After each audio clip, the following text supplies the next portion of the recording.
So I started watching this, and for those who are not familiar with Christine McConnell, she had a like an 8 or 10 episode series on Netflix. It was very Halloween themed. It's very cottagecore, gothcore, witchcore. It's very Victorian stuff. It's a lot of restoring stuff. It's her own style. It's very Halloween cosplay themed kind of stuff. But the kind of idea of the show is that she does all of this stuff. Okay, and I can understand somebody having a multiple set of skills. But like the gingerbread horror house that she made, that was really actually pretty cool. So I wanted to kind of do this because I got halfway through this video and I find myself screaming at the monitor. This is on her From the Mind of Christine McConnell YouTube channel, and if it looks like I'm not dressed to go out, it's because I'm currently still recovering from the surgery in my mouth.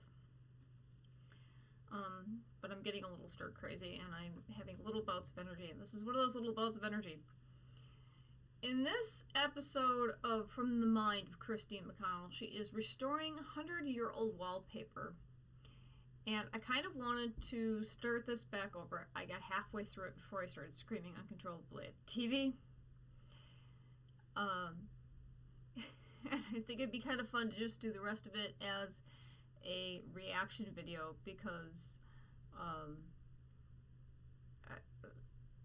I get the whole restoring thing, but it's almost like she's doing this in the most difficult way possible. And it was driving me crazy. So if you're not familiar with this, this is kind of her thing. It's the whole horror gothic thing. Very dated, very almost timeless. Kind of steampunky, a little steampunky.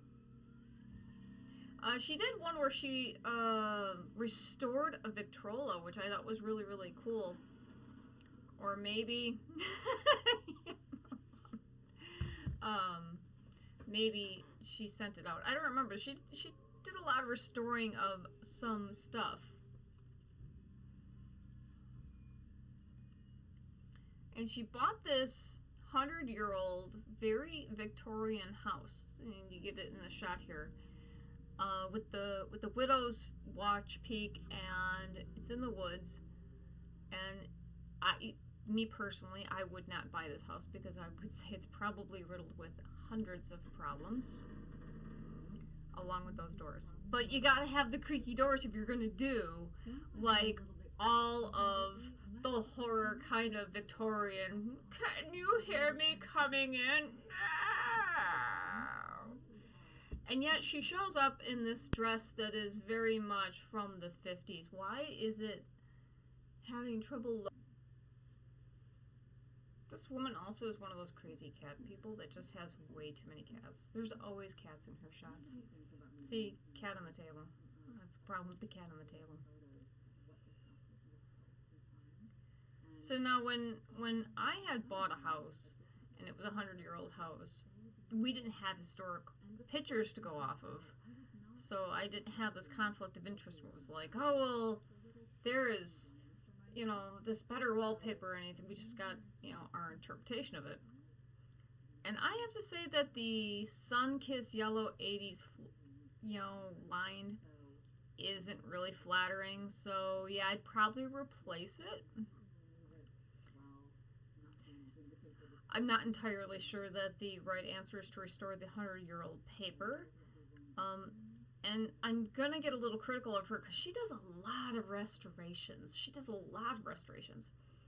And good on her for doing a lot of restorations, but at the point where you're doing all of these restorations, do you not realize that some of this stuff is going to be almost not preserved archivally, and that you should probably take archival methods to restoring this 100-year-old wallpaper? So she takes a steamer which if I am actually buying the condo on the other end of town and we were moving the studio, may be a thing in the future, but there may be a steamer in my future, so which is why I'm sort of watching this. There might be removing of wallpaper in my future.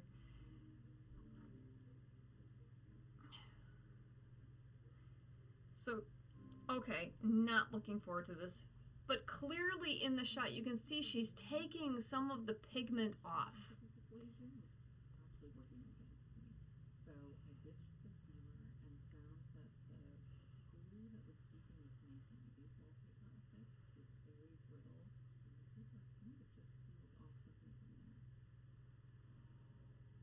Yeah, wallpaper glue doesn't have a whole lot of longevity as far as long-term archival quality.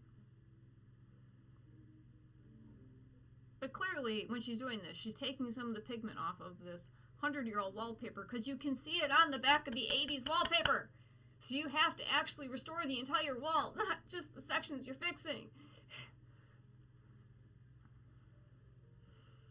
I'm trying really hard. I'm having so many problems. The wallpaper itself isn't really too bad. It's not too gaudy. That cool gray. So she comes across this section of wall that it looks like, she says there's damage to it and she thinks it's water damage. There's actually two sections of wall, and it actually looks like part of this wall was taken out because there's such a hard line here. And so it looks like maybe there was an issue where they couldn't get through the door or something like that, and they went through the wall to get there. So you're talking lath and plaster, 100-year-old wall, which means that it's not very even. You've also got water damage. This is why I say 100-year-old houses are really, really iffy. You couldn't get me to buy another one. But you've got water damage over here in this upper left-hand corner, and a definite wall replacement repair in another section of wall. So she's taking off the wallpaper, okay? And this is right up her alley. It's a very Victorian theme, but she clearly had a whole section of probably 16 to 18 inch wide wallpaper stripping that had the pattern on it, okay? And then she does something really stupid and applies water to it, and she's complaining that she did something stupid. We all do stupid things, so I can't really get on her about that, but this is kind of her thing, where she's restoring something that's really, really old, and she has to make that pattern wrap around that corner. So that's what, like a 2-inch to 3-inch divot around the wall, and she's got to make that pattern wrap around the wall. So effectively what she needs to do is to recreate that pattern. Now, if you know anything about how they used to make wallpaper, it actually used to get like stenciled and hand painted onto the paper, and then it was transferred. So these are all stencils, okay? Now that's something that I know from having done my own theming in the house that we bought when I did the Tuscan theming and when we did the Scottish theming in the one room. That's how they used to make wallpaper, is that it was large amounts of stencils that were purposed and repurposed. Okay, so now what I need to do is mix ink colors to match all of these shades in this paper. I've counted, and it looks like there's about 14 unique That's colors. pretty common, that there's about 14 different So colors. much money and frustration taking this to a paint supply store and trying to get them to match each shade, and I doubt they would ever be perfect.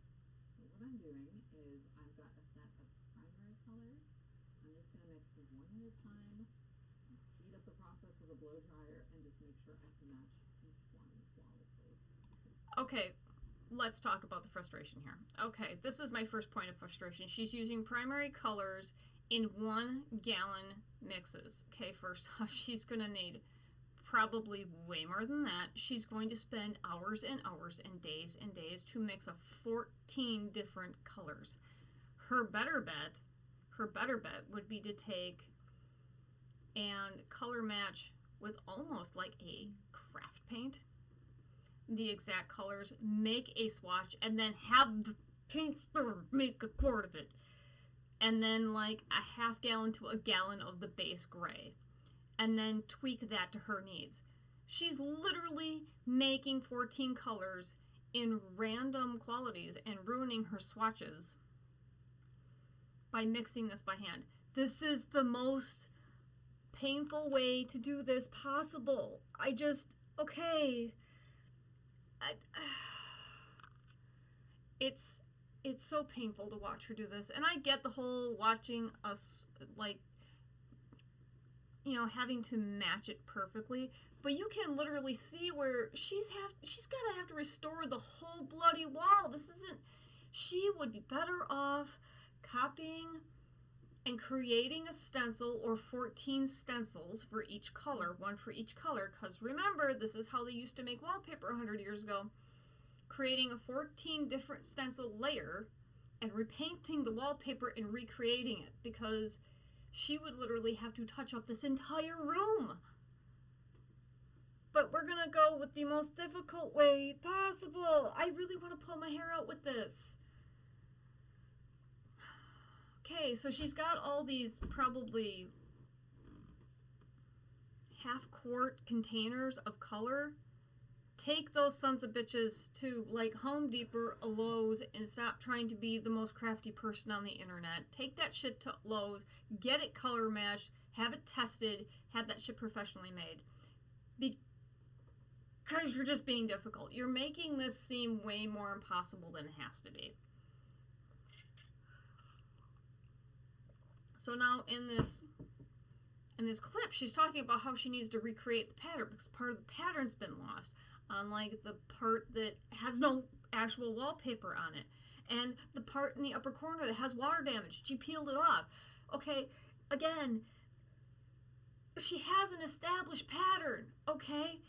Believe it or not, we are not stuck in the 14th century. Look at all the damage that's been done to this wallpaper. She's better off creating stencils and redoing the entire wall rather than touching up. She makes it sound like this is so difficult but so easy and so magical, and really it's 14 stencils. You take either tracing paper or you take acetate, you lay it down until you find the part of the pattern that overlaps, okay? You then trace it by color, therefore recreating the original stencil, and then use, giant stencil material, which you can buy online, and you recreate the stencil. You base coat the wall, you recreate the stencil, you have fixed the problem. But she's here sketching this thing by hand on a gridded paper, creating oblique, shape outlines with an X-Acto knife, using, at best, I can say maybe poster board. Do you see how this is? This is literally a pattern, okay? Each one of these colors is one stencil, okay? That's why your shapes don't overlap. That's how they used to make wallpaper.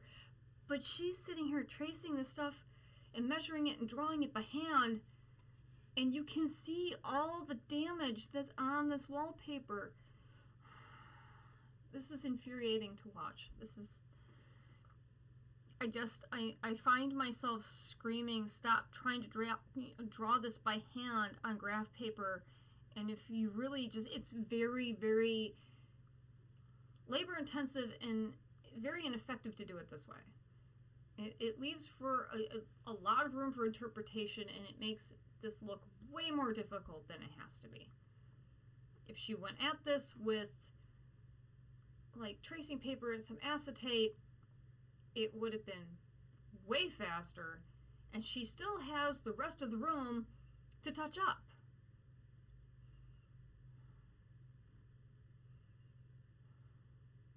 Like, this is as bad as, like, this is infuriating. I am having a lot of trouble watching this. There you go with that lath and plaster wall. That texture here is something you're going to have to kind of make up for. Oh my god, we're going to do the... Oh god, just move on. So this would be like a reverse stencil. So you would use this as a silhouette. But instead, she's using it as a stencil. Just... You're going to use it... Oh my god.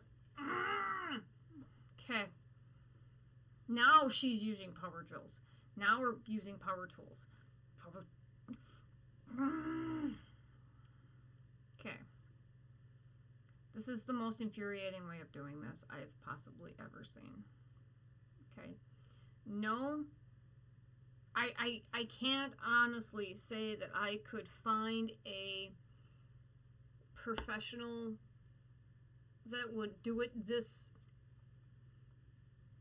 Like, I've done walls and I would never do it this way because it's so infuriatingly, painstakingly inefficient. There are so many more efficient ways to get this done. And inefficient that we're just... That literally makes her look like a mannequin.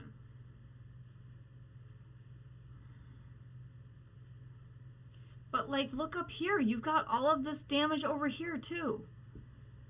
You would be far better off having created stencils, 14 stencils for the 14 colors that are at least 2 feet across, which is how they used to do it, and then doing it that way. This is how they used to make wallpapers with stencils. You were hand painting this, and it's infuriating to watch. Like, the damage that's already done here. If you wanna watch, if you wanna watch me go insane, just watch me watch this video. Here we have the gentle falling snow, so that you know that just like the slow motion snow, this wall took forever to paint because she could have gotten this done a hell of a lot faster if she did it with stencils. This is how they... Bro, you just drive me crazy. I'm not saying that the woman can't paint. I'm just saying that this is hugely, hugely inefficient. Inefficient. This is what people do when they're on quarantine. Like, what? Okay, so this is what I'm talking about, like, with stencils. You just making me fucking... This is what I'm talking about. You are literally painting a stencil! And you're using wall paint, which, okay. I'm looking at this and my brain's kind of going, it looks really, really nice, but first off, you didn't match the damn pattern, because that one is way brighter than that one. So much for your painstaking, I'm going to match my colors. You could have gone to like Lowe's or Home Depot and got Bear's paint and had it been solider and more light fast. Got stencils and had it thickened. Got the whole damn room done versus doing it this way. So she's basically using the same gray on the walls so it'll make the crown molding stand out. It's not a bad idea.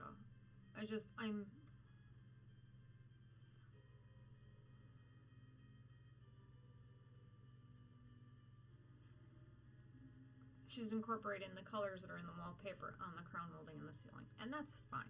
She just did this wallpaper in the most inefficient way possible, and I'm sure when she's done, it'll look phenomenal. That is so scary. The fact that you could splatter that all over that wallpaper after you put so much work into it. Are you nuts? Like, what is wrong with you? Why would you do this? And you still have curtains up. Something about the cornices having a fresh coat of paint made them jump out at me as being kind of foreign, so I'm giving them additional depth by adding some shadows.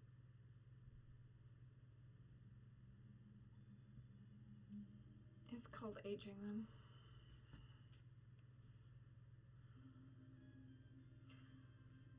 Okay, now that doesn't look too bad, because it gives it a cleaner look and not the, oh my god look, but she did that wallpaper in the most painstaking way possible. 14 stencils of 14 different colors. Each color is its own stencil. To redo the whole damn wall. Oh god, more stenciling. Oh my god. We're... Bro, what are you doing? We're gonna make up our own design. I feel like I'm watching my mother when my mother decided to put, like, tiger lilies all over the dining room. Or, well, it was the foyer. See? Look! Stencils! You can do stencils! Really simple stuff that wasn't too incredibly difficult. And any room that has molding around the top, this can be done on. I think it's any room you can do it. When you're creating your own stencils, it's really a good idea to add bridges as you go along, and this sort of holds everything together. And then after you've, stippled in your paint, you can remove the stencil and then hand paint in any of those places.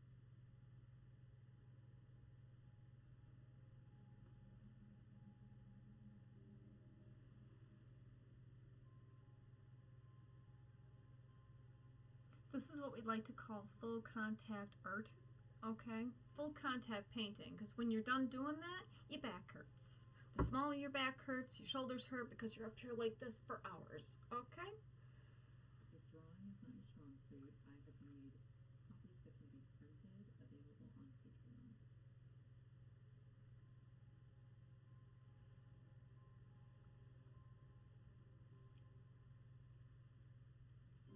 Just in case you want them all, just like hers. Add in the creepy, creepy paper.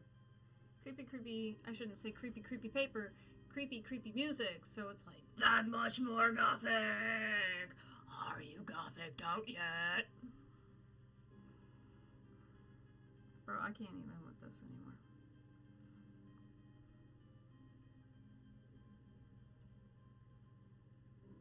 Well, that's very 1920s with the avant-garde rays that are going out that are completely devoid in the rest of this room.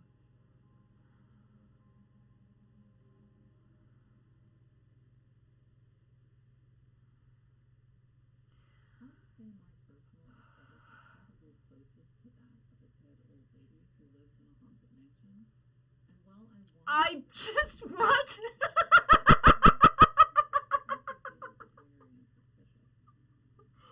Of a dead old lady who lives in a haunted mansion.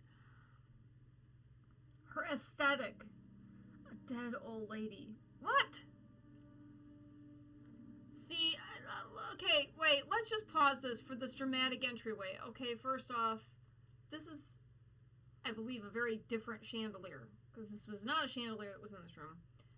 This wallpaper that she has now recreated is hella busy. Like, the entire room is rose and sage green with these over-the-top candelabras. A seating for what? I'm gonna go 6. Seating for 6. Okay? So on a seating for 6, considering you were literally like this in that table, I'm gonna think that this room is probably, let's go 12 by 16. 12 by 16, 12 by 18, okay? You have a fireplace. You have so much stuff in this room. It is so busy. I'm not meaning, I like Victorian. And she was complaining early on in this video that there was filler stuff in the room and that she was going to take it out and not put it back. She put so much extra crap in this room that you can't even do anything at this table. If you really truly plan on having a dinner party, you can't even talk to anybody but the person right next to you, because there's a damn plant in your face. There is a plant in your face. There's a plant in your face. And there is enough candles here to be an Anne Rice movie. You literally could do Queen of the Damned out of this kitchen, like, dining room, dining room. I just, what the hell? Okay, so you've got 2 candelabras on the table that house each 3, 6, 8, 9 candles each. So you've got 18 candles just in 2 candelabras, not including the 4 that are on the table. If I were an insurance company, I would be like, you need to stop candling. No more candles for you, lady. No more candles. That's not even including the ones that are over the fireplace. Then you have sconces on the wall. I don't know if those look like actual candles. 100-year-old. I don't believe it looks pretty, but it is so entirely impractical. Seating of 6. Seating for 8. Okay, so that I just what? Seating for 8.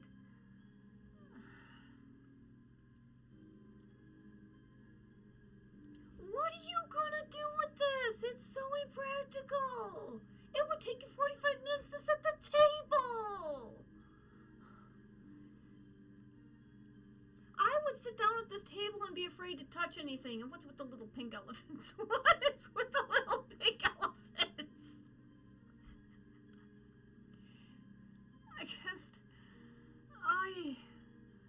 You know what?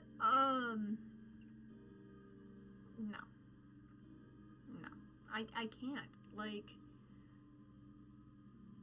this is such a fire hazard. Like, it's so busy. It's so busy on the pink elephants. Slap the pink elephant. If you've enjoyed this episode, I'm incredibly thrilled with how this room came out. I can't possibly do anything in this room because there's too much shit in this room. I made a whole bunch of episodes on Patreon for how to make these napkins, place cards. Okay, now the napkins look cool because the napkins are nifty. Also on Patreon, so follow the link below if you want to check that out. I apologize I have not been posting much publicly. There's just, getting into this house since getting settled in. Oh yeah, I'm sure it took you 8 months just to do that freaking wallpaper repair that... But I am going to be getting back into the groove of posting things publicly, so stay tuned for that. And in the meantime, take care of yourselves. Okay, alright. So that was the 100-year-old restoration in the mind of Christine. Okay, let's just talk about how, she could have made her life so much easier, okay? Clearly, the wallpaper was shot. Okay, it's a 100-year-old wallpaper. I can understand the sentiment of restoring it, but it would have been better to use modern techniques and recreate the wallpaper on the plaster. And I can't even. I can understand wanting to restore it, but some things don't need to be restored, okay? You still had to recreate the wallpaper in other parts of the room. So the better idea would have been to copy the pattern, restore the colors, get rid of the actual paper because it's degrading. It's probably not archival, okay? It had holes and fade marks and damage to it all over the wall. So faster, more effective. Copy the pattern by the way I understand wallpaper was made 100 years ago. Is that they took stencils. Some of these stencils were big, don't get me wrong. I mean huge, feet by feet. And get stencil material, copy the stencil, put it down, and then with the stencil. You clearly know how to use a stencil, but you didn't do it, Instead, you're meticulously painting it.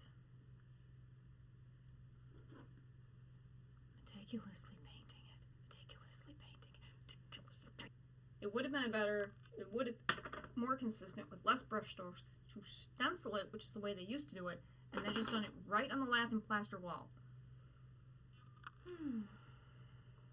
We're gonna calm down, because that is pretty much the extreme of just. And then when you got done, the wallpaper, which, okay, I like how she incorporated the colors in the wallpaper into the crown molding and into the ceiling. It probably should have stopped there, because then you added a dining room table that has so much on it. What do you do at that table? Can somebody in the comments tell me what you do at that table? There is no room for anything at that table. You can't put food down because there's no place to put the food. There is crap all over the table. There are little pink elephants. How about we do one with little pink unicorn? Okay, let's go. Just go little pink unicorns. Well, that would be a little girls theme. We couldn't have that. Little pink elephants is a little more maybe gender neutral. I don't know, but pink and sage green, that color combination I can understand. I did that in a room that was Asian in orientation, which kind of was the same era, but I don't understand the mythology behind having an 8-top setting with so much shit on the table that you can't actually do anything. You're supposed to be eating. You're supposed to be able to talk to the person in front of you. I am sorry, but you cannot, have an 8-top table with a plant in your way. There's no way that anybody can, hi, how are you doing today? This is great. Hi, this is my dining room table, and you have to go around everything to talk to anybody because there's so much shit on your table. I just can't. And a candelabra that could set fire to your whole house. She Hollywood candling. That's how that's it. That she has enough candles in that room for an Anne Rice book. I half expect Tom Cruise and Brad Pitt to walk in complaining about something. Having their little bromance about something. Just candling to death. And then the plant. Just plants and candles and little pink elephants. This is psychotic. That's what this is. Psychotic. And it was all around this 100-year-old. Stop. Just stop. Just stop. I can't. That is not a dinner party. That is unmanageable. Unmanageable. We're going to call it unmanageable. This is my very angry rant about this video. If you think you found another video, then we're going to make more angry videos and more ranting reaction videos, because what the hell